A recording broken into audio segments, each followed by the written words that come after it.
같이 말씀 보겠습니다. 말씀은 잠언서 30장 18절에서 33절까지 말씀입니다. 잠언서 30장 18절부터 33절입니다. 한 절씩 교독하겠습니다. 제가 먼저 읽습니다. 내가 심히 기이 여기고도 깨닫지 못하는 것 서너시 있나니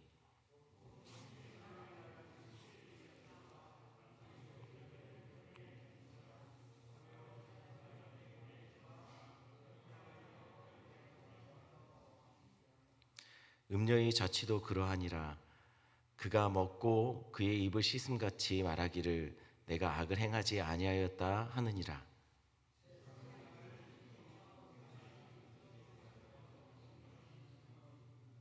곧 종이 임금된 것과 미련한 자가 음식으로 배부른 것과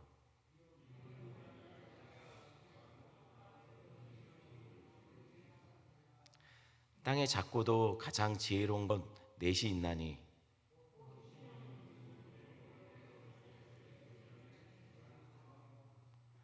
약한 종류로 돼 집을 바위 사이에 짓는 사방과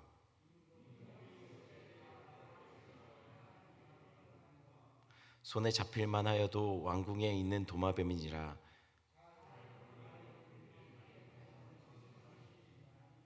곧 짐승 중에 가장 강하여 아무 짐승 앞에서도 물러가지 아니하는 사자와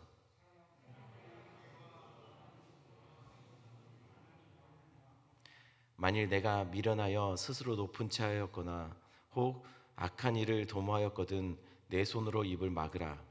대저 젖을 저으면 엉긴 젖이 되고 코를 비틀면 피가 나는 것 같이 너를 격동하면 다툼이 남이니라. 아멘. 기도하겠습니다. 하나님, 한 주간의 시작을 아버지 하나님 이렇게 기도의 자리에서 시작합니다. 하나님, 우리 성도들 하나님 기도하는 자가 다르다는 것을 아버지 하나님 이 한 주 아버지 하나님 증명해내는 삶 살게 주님 도와주시옵소서. 늘 주님과 동행하며 우리의 생각보다 하나님의 아버지 하나님 말씀이 더 선명하게 새겨지는 아버지 하나님 하루하루의 일상이 될 수 있도록 주여 붙잡아 주시옵소서. 여러 가지 유혹과 여러 가지 상황들 속에 아버지 하나님 그럼에도 불구하고 아버지 하나님 끝까지 말씀 붙잡고 하나님의 기쁨을 위하여 내 삶을 드릴 수 있도록 주여 붙잡아 주시옵소서. 하나님 말씀 들을 때 깨닫게 하여 주시고 순종케 하여 주시고 말씀 앞에 아버지 하나님 모든 우리의 의지를 꺾을 수 있도록 주여 붙잡아 주시옵소서. 감사를 드리며 예수님의 이름으로 기도드렸습니다. 아멘. 오늘 잠언을 아마 읽으시면서 조금 복잡하고 계속 뭔가 이렇게 나열되고 여러 가지 숫자들을 말하고 있는 것으로 여러분들 보면서 본문이 조금 읽어내기가 어렵다라는 생각들을 하셨을 겁니다. 하지만 이게 굉장히 본문이 숫자와 관련된 이야기들을 계속 반복하고 있는데 한번 제가 정리를 하면 그렇습니다. 먼저 18절부터 기이한 것 서넛을 언급합니다. 그리고 21절부터는 세상을 진동시키며 견딜 수 없게 하는 서넛을 또 언급합니다. 24절에는 땅에 작고도 지혜로운 것 또한 넷을 이야기하고 29절에는 위풍 있게 다니는 것 서넛을 또한 이야기합니다. 이렇게 몇 개를 나열하는 이야기를 하는 잠언을 이게 숫자 잠언이라고 합니다. 이런 형태의 잠언을 이제 곳곳에서 나타나는데 이런 숫자 잠언을 여러분들 읽으실 때 주의해야 될 것은 뭐냐면 진짜 이 지혜자가 말하고 싶어하는 것은 마지막에 있다는 거예요. 앞의 이야기가 아니라 앞의 이야기는 말하자면 하나의 도입부고 진짜 마지막 이 서넛이라고 얘기한 것 중에 마지막에 언급되는 것을 항상 주의 깊게 보셔야 된다는 것이에요. 그럼 먼저 18절 말씀 제가 읽어드립니다. 내가 심히 기이 여기고도 깨닫지 못하는 서넛이 있나니 라고 말했습니다. 여러분 서넛이 있다면 우리의 관심이 어디에 두어야 됩니까? 그 마지막이에요. 마지막. 일단 그럼에도 불구하고 한번 이야기하겠습니다. 첫 번째 숫자 잠언에 기이 여기는 것 깨닫지 못하는 것 서넛인데 19절에 그것에 대해서 구체적으로 나열합니다. 곧 공중에 날아다니는 독수리의 자취와 반석 위로 기어다니는 뱀의 자취와 바다로 지나다니는 배의 자취와 남자와 여자와 함께한 자취며 라고 합니다. 기이하고 신기한 것 서넛, 첫 번째 공중을 날아다니는 독수리의 자취입니다. 분명히 길이 있으니까 독수리가 하늘을 날았겠죠. 그런데 날아간 후에 분명히 길을 따라 날아갔을 텐데 흔적이 나타나지 않는다는 거예요. 이게 기이하다는 것이죠. 또한 반석을 기어다니는 뱀의 자체도 마찬가지입니다. 분명히 뱀이 기어다니고 길을 내어서 갔을 텐데 흔적이 남지 않는다는 겁니다. 또한 바다 위를 지나는 배의 자체도 마찬가지입니다. 지나갔습니다. 그런데 그 지나간 길에 흔적이 남지 않는다는 거예요. 분명히 길이 있어서 지나갔으면 흔적이 남아야 될 텐데 이게 남지 않으니 신기하고 기이하다는 것이죠. 여러분, 근데 솔직히 말하면 이게 신기하고 기이합니까? 새가 하늘을 날았는데 흔적이 안 남는 게 신기하고 기이한가요? 뱀이 여러분 이 반석 위를 지나갔는데 또 배가 바다 위를 지나갔는데 흔적이 안 남는 게 여러분 이게 기이합니까? 당연한 거죠. 우리는 그렇게 당연하게 생각합니다.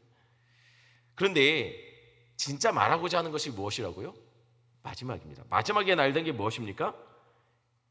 남자가 여자와 함께한 자취라는 겁니다.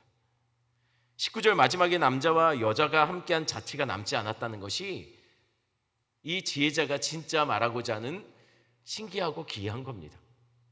남자와 여자가 함께 누워서 여기서 말하는 것은 음란한 행위를 했다는 겁니다. 죄를 범했다는 거예요. 그런데 이것도 역시 앞의 것들처럼 흔적이 남지 않는다는 것이죠. 그래서 이게 지혜자는 말이 안 된다는 거예요. 분명히 행위를 했으면 남아야 되는데 그게 전혀 흔적이 남기지 않았다는 것. 얼마나 주의하고 얼마나 자신의 죄를 감추려고 노력했겠습니까? 그래서 20절에 이렇게 말합니다. 한 목소리 읽어볼까요? 20절입니다. 음녀의 자취도 그러하니라. 그가 먹고 그의 입을 씻음같이 말하기를 내가 악을 행하지 아니하였다 하느니라. 음탕하게 행한 여자의 자취도 그러하답니다. 분명 음란한 행위를 했는데 자취를 남기지 않고 마치 그것을 음식을 먹고 입을 씻음같이 이르기를 내가 악을 행하지 않았다라고 얘기하는 것이죠. 증거 있냐는 겁니다. 본 사람 있느냐라는 거예요. 한마디로 입 닦았다는 것이죠. 그리고 시치미를 뗀다는 것이에요. 부끄러운 일을 행했는데 거짓되이 오히려 큰 소리치고 있다는 거예요. 아니라고. 그것이 잠언 기자가 생각하는 깨달을 수 없는 사람의 죄성이라는 것입니다. 이것을 하나의 우리에게 경고하는 것이죠. 우리 주변에도 이런 일이 많지 않습니까? TV나 뉴스에 보면 아주 굉장히 큰 사건, 우리나라 전국적으로 이슈가 되는 그런 사건이 연일 보도되고 증거들이 쏟아져 나오는데도 불구하고 정작 당사자는 녹음도 됐고 본 사람도 있는데도 불구하고 나는 그런 적이 없다라는 거예요. 감옥에 들어가고 나왔을 때까지도 억울하다는 것이죠. 나와 상관없는 일이었다는 거예요. 나도 피해봤다는 것이죠. 뻔한 사건에도 그런데 이것이 인간의 죄성의 기이함, 도무지 이해할 수 없는 죄성이라고 오늘 지혜자는 말하고 있는 겁니다. 두 번째로 언급된 숫자 잠언은 세상을 견딜 수 없게 하는 선어가 있다고 또한 이야기합니다. 21절 말씀 같이 읽어볼까요? 21절입니다. 세상을 진동시키며 세상이 견딜 수 없게 하는 선엇이 있나니 세상을 진동시키며 견딜 수 없게 하는 황당한 일, 그런 일을 쉽게 받아들일 수 없는 일, 불합리한 일, 그것이 서너 개가 있다고 합니다. 구체적으로 22절 곧 종이 임금된 것과 미련한 자가 음식으로 배부른 것과 종이 임금된다는 것을 읽는 지혜자는 견딜 수 없다는 겁니다. 이게 무엇입니까? 세상의 질서가 뒤집혀졌다는 거예요. 자격 안 되는 자가 높은 자리에 앉았다는 것이죠. 두 번째로 미련한 자가 음식을 배부리 먹는 겁니다. 미련한 자는 성경에서 게으른 자로 이렇게 대표됩니다. 그러니 게으른 자가 부를 누리고 배부르게 먹고 모든 것을 누리는 것, 그것이 불합리하고 불공평하다는 것이죠. 그래서 오늘 본문은 그런 일은 받아들이기 힘들고 견딜 수 없는 일이라고 지혜자는 말합니다. 이어서 23절입니다. 미움받는 여자가 시집간 것과 진짜 말하고자 하는 것, 여종이 주모를 이은 것이니라.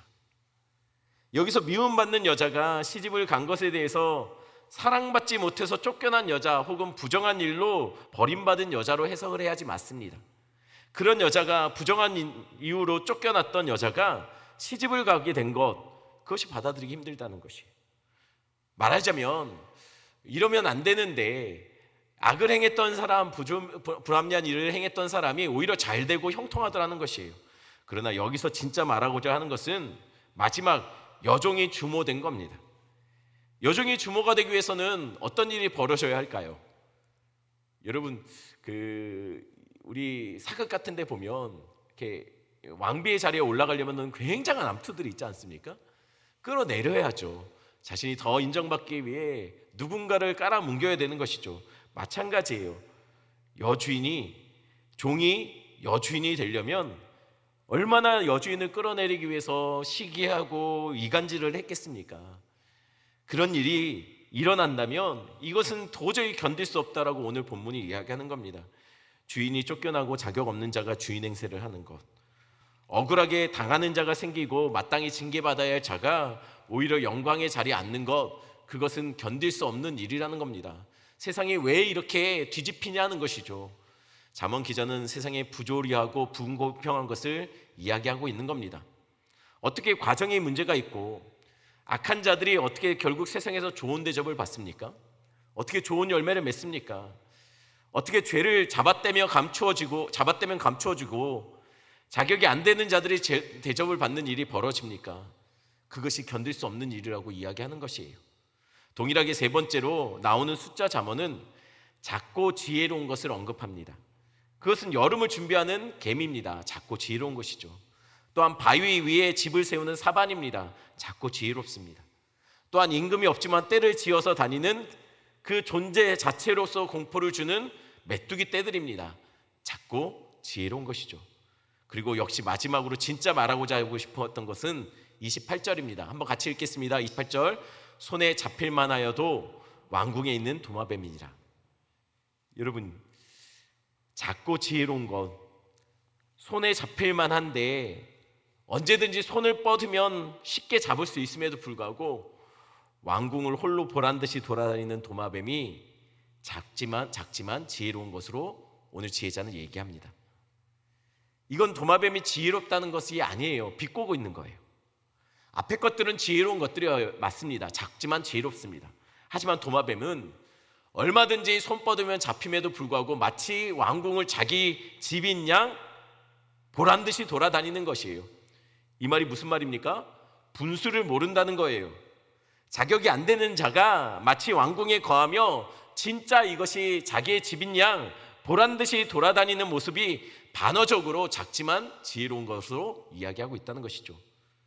언제든지 잡혀서 밖에 내던져질 수 있는, 그럼에도 불구하고 왕궁을 돌아다니는 도마뱀을 비꼬아 이것을 분수를 알지 못하는 사람을 빗대어서 이야기하고 있다는 것이죠. 다음에 29절은 잘 걸으며 위풍 있게 다니는 것 선엇을 이야기합니다. 그 중에 사자가 처음으로 등장합니다. 31절에는 하지만 조금씩 그 위풍당당이 사실은 실망으로 바뀝니다. 말하자면 점점점 비꼬아 가는 것이죠. 그 다음에 언급된 건 사냥개입니다. 근데 원어상으로는 사실은 수탉이에요. 암탉 앞에서 위풍당당하게 걸어가는 수탉의 모습, 그것이 위풍 있게 걸어가는 모습으로 대표된다는 것이죠. 다음은 순염소입니다. 그리고 무엇보다도 진짜 말하고자 했던 것은 잘 걸으며 위풍당당하게 걷는, 당할 수 없는 왕을 말합니다. 왕. 위풍당당하게 걷지만 실상은 군악대를 동원하고 많은 군대를 거느리게 함으로 자신을 그럴듯하게 만들어 그 앞에서 보란듯이 걷고 있는 모습을 비꼬고 있는 거예요. 왕을 마치 실제로는 그 자태만의 영광으로 보기보다는 늘 자신을 꾸미고 허황되게 하는 모습을 말하고 있는 겁니다. 그래서 32절에 이렇게 말하죠. 우리 한번 같이 읽겠습니다. 만일 내가 미련하여 스스로 높은 채 하였거나 혹 악한 일을 도모하였거든 내 손으로 입을 막으라. 스스로 높은 채 하지 말라는 겁니다. 그게 미련한 것이라는 거예요. 앞에 이야기들처럼 악을 도모하려면 차라리 내 손으로 입을 막고 절제하는 법을 배우라는 것이죠. 앞에 계속 이야기한 것들이 그겁니다. 부끄러운 것을 알고 분수에 맞고 자신의 위치에 만족하고 또한 스스로 뭔가 이렇게 자신을 그럴듯하게 꾸미지 말라는 것이에요. 왜냐하면 그 뒤에 계속 얘기하는 게 그겁니다. 반드시 원인은 결과를 가져오기 때문입니다. 기억하십시오. 원인은 결과를 가져옵니다. 적어도 이 땅에서는 안 그래 보여요. 세상이 뒤집힌 것처럼 악을 행했던 사람이, 자격 없는 자들이 마치 영광을 받는 것처럼 보입니다. 그렇지만 하나님 분명히 오늘 지혜자를 통해서 얘기하는 것은 원인은 결과를 가져옵니다. 행동을 했다면, 악한 행동을 했다면 그에 맞는 결과를 하나님께서 반드시 보응해 주신다는 거예요. 그래서 이렇게 말하는 것이죠. 젖을 저으면 엉긴 젖이 된다는 것이죠. 코를 비틀면 피가 나옵니다. 노를 격동시키면 다툼이 생긴다는 겁니다. 이 말이 무슨 말입니까? 앞에 불합리한 것들, 말도 안 되는 것들, 자격 안 되는 자들이 영광을 받는 모든 것들을 내가 견딜 수 없다는 것은 곧 하나님이 그러시다는 거예요.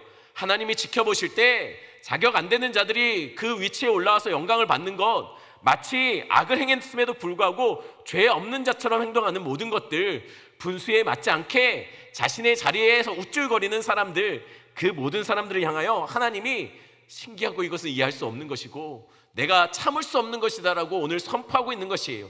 그러니 늘 우리의 행동을 조심하고 늘 하나님 앞에 진짜 지혜로운 자처럼 행동하라고 오늘 본문은 경고하고 있는 겁니다. 기억하십시오. 비록 세상이 늘 선한 일에 선한 결과가 나오는 것이 않는 것처럼 보입니다. 가만히 보면 악한 자들이 오히려 잘 되고 오히려 세상에 여러 가지 부조리한 일들이 오히려 마치 이 땅의 질서인 것처럼 여겨질 때가 있어요. 늘 다른 사람을 힘들게 하고 아프게 하는 사람들이 오히려 이 땅에서 더 대접받는 것처럼 보일 때도 있습니다. 그런데 오늘 본문에서 하나님은 우리에게 이렇게 말하고 있는 거예요. 반드시 그 사람의 행한 대로 하나님께서 갚아주실 날이 있다라는 것을 우리에게 말해주고 있습니다. 그러니 여러분 늘 하나님 앞에 말씀 앞에 서 있는 자로, 말씀 붙잡고 끝까지 순종해내는 자로 그렇게 사는 여러분 되기를 간절히 축원합니다. 이 시간 말씀 생각하시면서 함께 기도하는 시간을 갖겠습니다. 하나님, 우리가 세상의 유익을 따라, 세상의 이득을 따라, 세상에서 나에게 주는 어떤 무언가를 따라서 움직이는 자들이 아니라 말씀 따라가는 자들 되게 하여 주시옵소서. 말씀 붙잡고 사는 자 되게 주님 도와주시옵소서. 그리고 계속해서 기도할 것은 우리 코로나의 모든 상황들이 빨리 끝나게 되기를 여러분들 위해서 기도해 주시고요.